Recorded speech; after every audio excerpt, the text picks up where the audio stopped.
šita te gar upīti, repulkstam te, kur ieiet mežā. Rancānos vietā, ko Rancānmuižas ceļš šķērso pirmo upīti, jau pāris dienas mežā rosas jauniešu biedrība virziens A, jo norit pēdējie izturības skrējiena trases sagatavošanas darbi. Trases garums šogad ir aptuveni 3 km, un tajā dalībnieki sastapsies gan ar mežu takām, gan upēm un dažādiem citiem iespējams netīriem dubļēniem, augstākiem un zemākiem šķēršļiem, kas būs pārbaudījums pat izturīgākajiem skrējējiem. Mēs gatavojamies jau otrajam izturības skrējienam Rancānos, uz kuru sabrauks cilvēki ne tikai no mūsu novada, bet arī no apkārtējām vietām, gan no Valmieras, no Rūjens un citām pilsētām. Un dalībnieku uzdevums būs šajā trasē izskriet 3 km pa dažādiem gan dabiskiem, gan mūsu veidotiem šķēršļiem un parādīt, cik viņi ir spēcīgi. Šogad skrējienam pieteikšies 95 dalībnieki. Līdzīgi kāds bijis pagājušajā gadā, jaunākie sacensību dalībnieki būs 12 gadus jauni, savukārt citu vecumu ierobežojumu skrējienam nav. Dalībnieki ir sadalīti 3 vecuma grupās, no 12 līdz 17 gadiem, no 18 līdz 29 gadiem, un tad ir 30 plus. Un tad dalībnieki paši tālāk izvērtē, cik gadu vecumā viņi vēl spēj šo trasi pievarēt. Visa trasa ir vienāda, bet mēs laikus vērtējam atsevišķi. Virziens A jauniešu pieredzi izturības skrējienu organizēšanā guva jau pagājušajā vasarā, un tas palīdzēs šogad trasi padarīt vēl interesantāku un atbilstošāku vārdam izturības skrējiens. Pirmkārt, mēs būsim attīstījuši laika uzņemšanas sistēmu.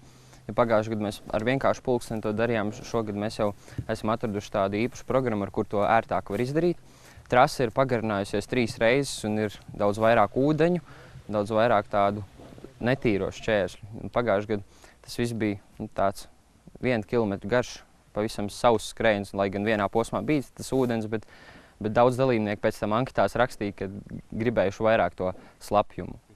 Lai gan, kā noskaidrojām, skrējiens kopš pagājušā gada izmainījies gan garuma ziņā, gan šķēršļu grūtībā un daudzumā, tomēr tā galvenie mērķi palikuši nemainīgi, proti aktīvu un veselīgu dzīvesveidu popularizēšana.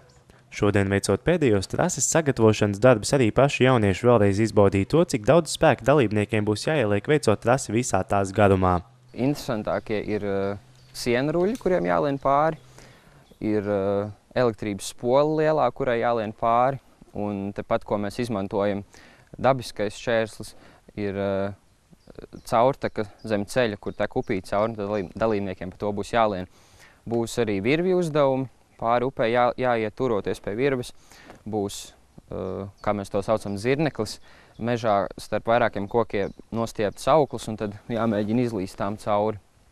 Tad ir vēl ļoti liela tāda bedra izrakta, un šis te ūdens posms ar virvi un cita veida vēl riepas arī. Ar šodien izdarīto vēl gan nekas nebeidzas. Vēl jāpārliecins par to, vai viss tiešām ir nostrādāts līdz pēdējiem sīkumam, trase ir gatava uzņemt dalībniekus. Tagad mums ir jāiztīra šī te upe, jānovelk virve, un tas pie trases arī tas ir tas lielākais. Un sestdien no rīta mēs vēl iziesim cauri visam, pārbaudīsim, vai visas norobežojušās lentes ir savā vietā, jo pēdējās dienas, kad bija vējš, tad viņas tika pārautas, un tad ir jāpārliecinās, vai viss ir kārtībā. Ir doma arī piekdienas vakarā vēl izskriet pašiem.